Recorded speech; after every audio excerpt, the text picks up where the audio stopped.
Hi, Ma'am and Sir. Good day. I'm April Joy Lopez Anang, 24 years old from Sisim, Peñablanca, Cagayan.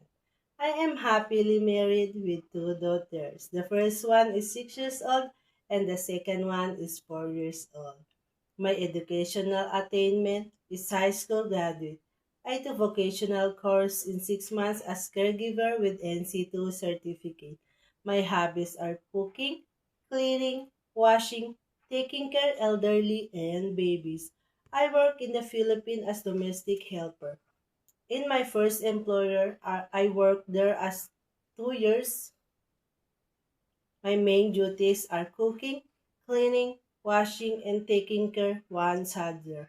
And to my second employer, I worked them from 2 years, taking care elderly, cooking, washing, and cleaning.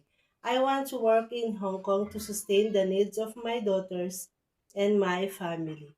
To my prospective employer, please choose me as your domestic helper. I will promise to do my duties and my responsibilities and to finish my contract as well. Thank you and God bless.